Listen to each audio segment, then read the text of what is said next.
Donc bonjour à tous, bienvenue. Donc vous voyez la situation, on s'enfonce toujours dans cette sécheresse qui perdure. Alors la différence majeure, ça beaucoup d'entre nous le savaient avant, mais souvent on réagit en fonction de ce qu'on vit au quotidien dans nos régions et dans nos territoires. Et on peut constater, encore en 2026, même si globalement la sécheresse elle englobe tout le territoire, et touche l'Espagne et beaucoup d'autres pays, il y a quand même des différences importantes, très importantes suivant les régions. Par la qualité de terre, mais également par la profondeur des sols, par les taux d'humus et aussi par la pluviométrie qu'il a pu avoir à des moments donnés. Voilà.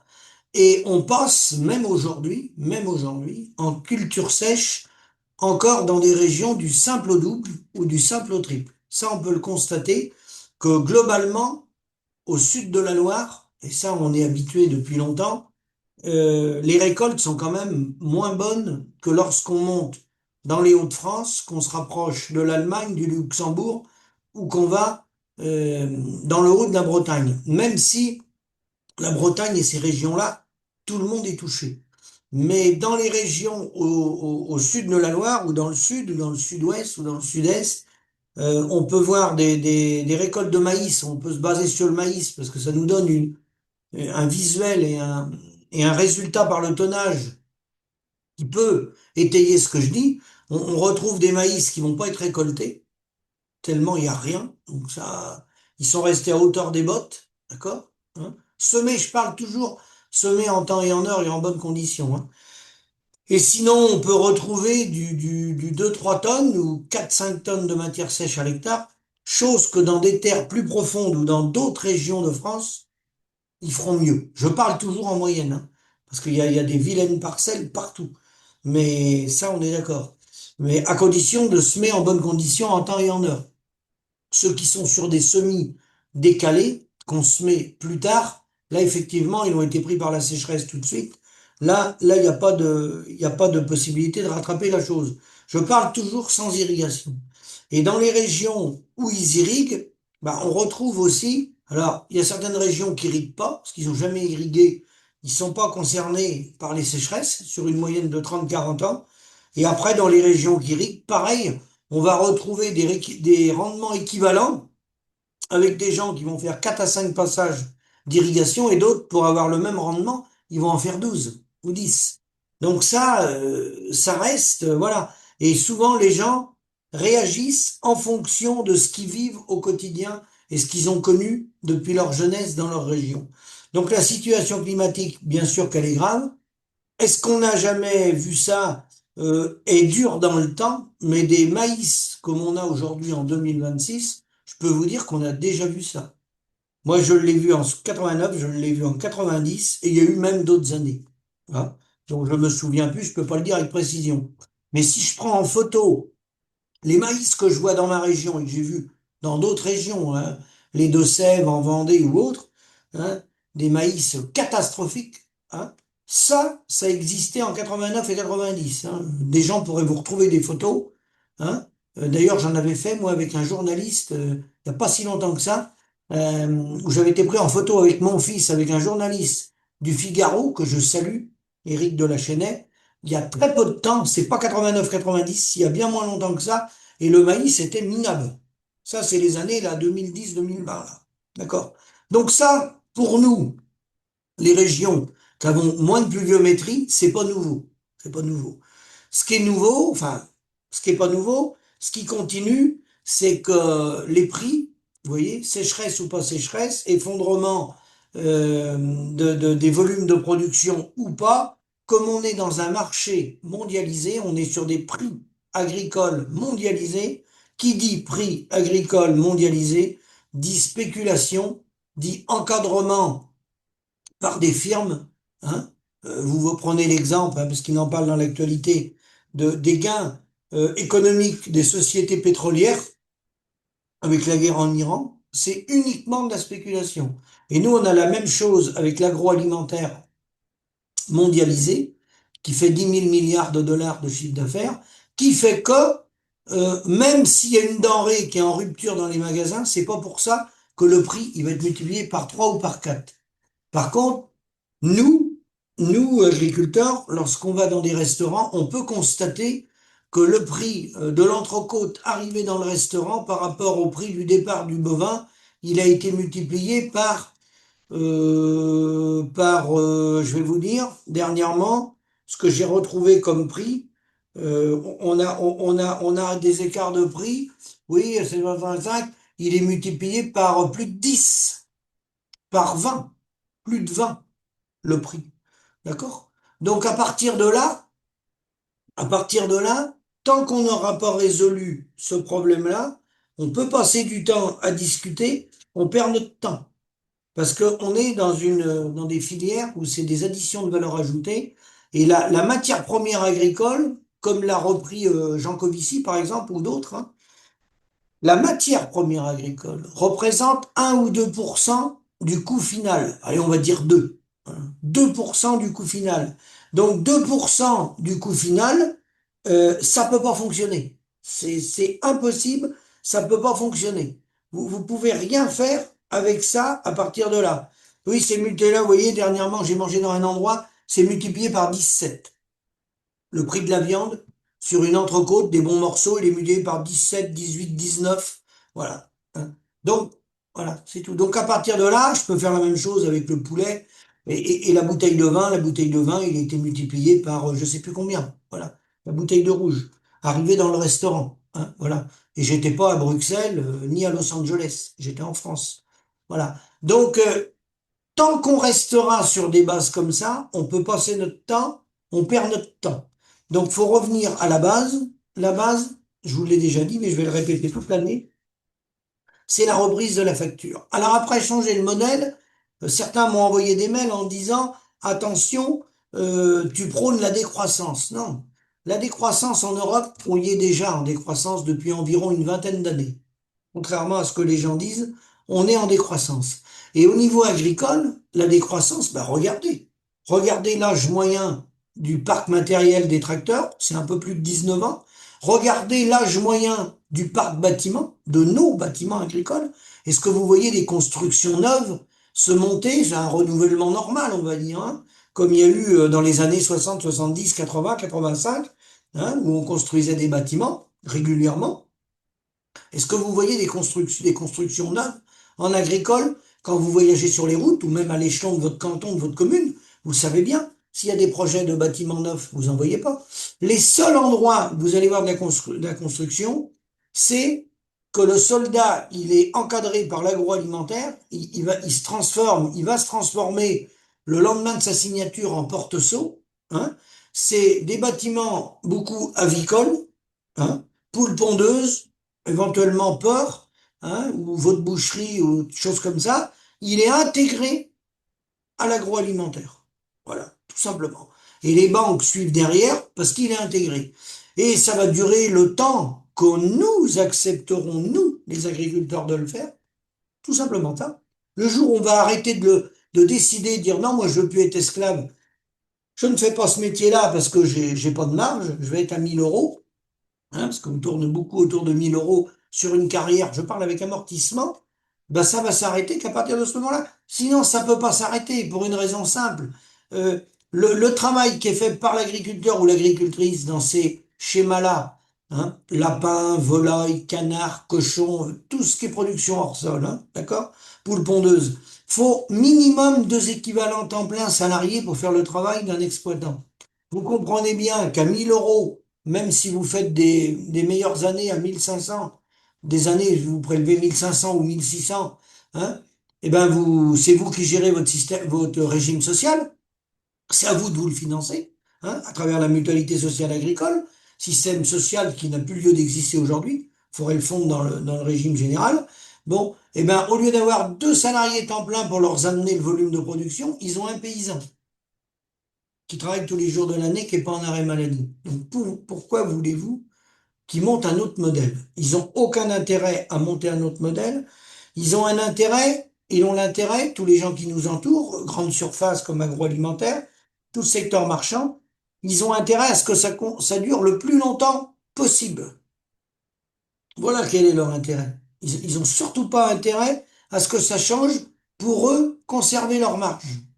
Donc ça ne pourra changer que le jour où les agriculteurs, ils auront fait des formations dignes de ce nom et ils sortiront de cette dépendance.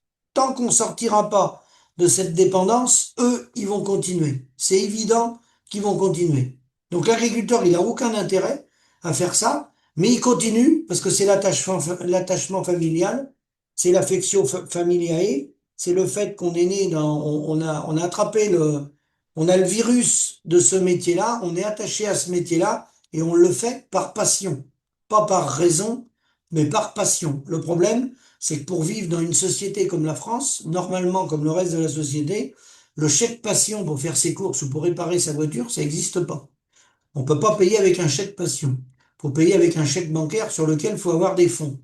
Et on n'a pas de fonds dans la mesure où bah, toute la marge, elle est piquée par les gens qui nous ont entraînés dans ce système.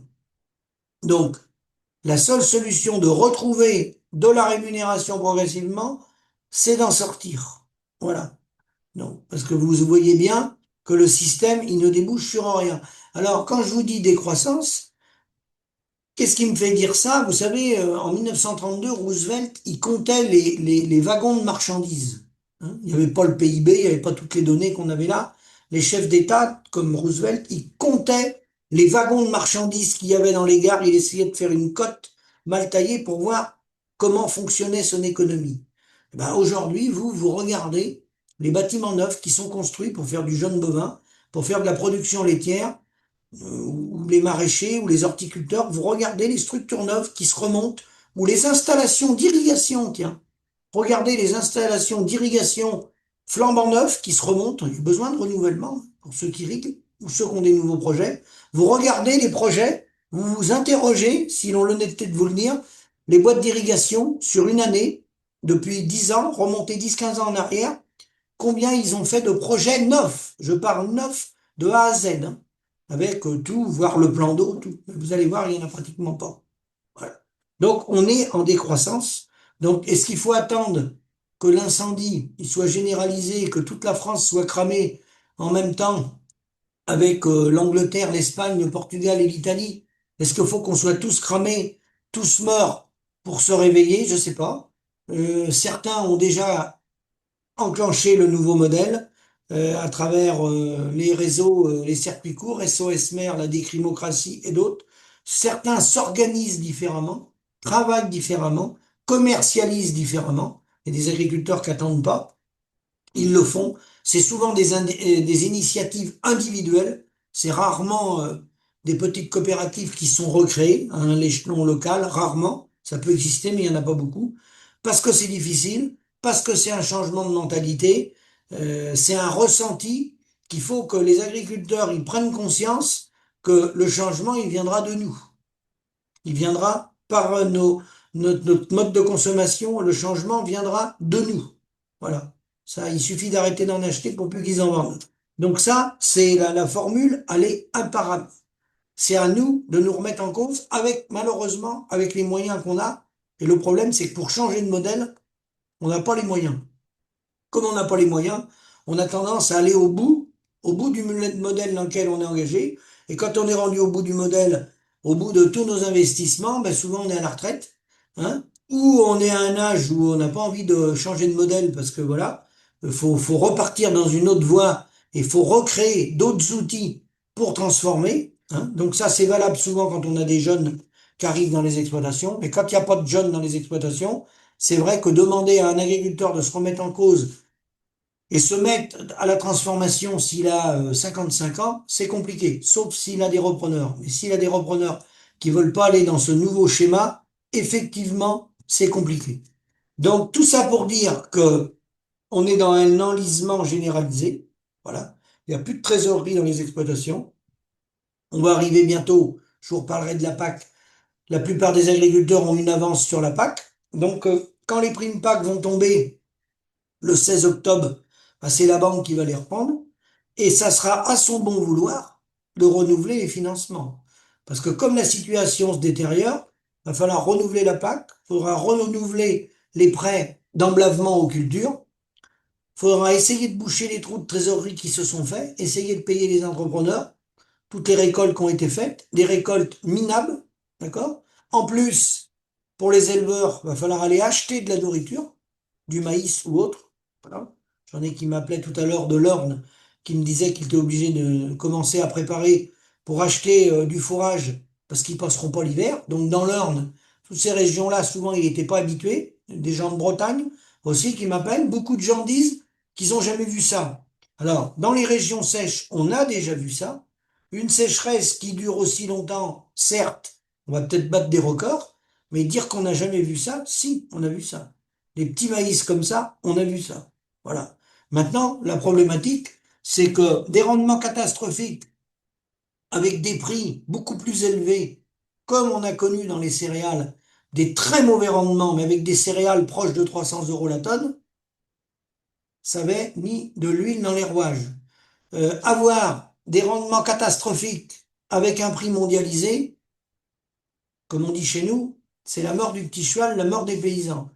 Donc, j'attends avec impatience que les gens se réveillent et qu'ils prennent des initiatives individuelles. Nous, on en prend tous les jours.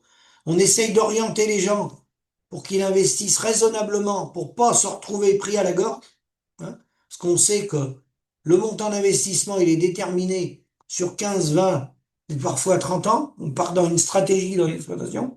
Une fois que cette stratégie, elle est prise, une fois qu'on a signé en bas de la feuille, pour changer le modèle après, c'est très très compliqué parce qu'on est obligé de faire un minimum de chiffre d'affaires pour honorer les emprunts qu'on a faits et c'est difficile après de faire une bifurcation vers un modèle plus vertueux et moins dépendant de l'extérieur. C'est surtout ça.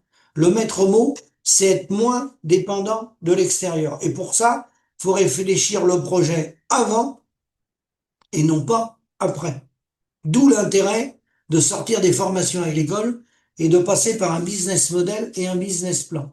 Et à partir de là, si les gens ont le courage de démarrer leur formation par ça, vous allez appréhender votre modèle agricole, hein, ce que vous avez envie de mettre en place sur votre exploitation, et vous allez tout de suite voir, je vous ferai une vidéo spécifique là-dessus, vous allez tout de suite voir que les leviers d'interaction qu'on a, nous, aujourd'hui, paysans, ils sont minimes. On n'a pas de levier d'interaction réel pour améliorer notre rémunération. On est dans un système où en fait on a très très peu de leviers. Très très très peu de leviers. C'est la raison pour laquelle dès qu'il y a une sécheresse ou un problème majeur, ou même un problème, une panne importante hein, sur le matériel qu'on a dans nos exploitations, hein, on a des fois des pannes comme toute entreprise, mais on n'arrive pas à y faire face parce que notre modèle économique de départ, il n'est pas bon. Il est sur des marges qui sont toutes petites, petites, petites, voire négatives. Donc, à partir de là, le moindre incident fait que c'est la panique à bord et que le banquier, lui, ne veut plus suivre l'exploitation parce qu'elle n'a pas de rentabilité. Donc, lui, quand c'est comme ça, il va pas de l'avant, il se retire parce qu'il pense qu'en se retirant, le trou sera moins important 1 an ou 2 ans après. Donc lui, quand c'est comme ça, il assure ses arrières et il ne finance plus.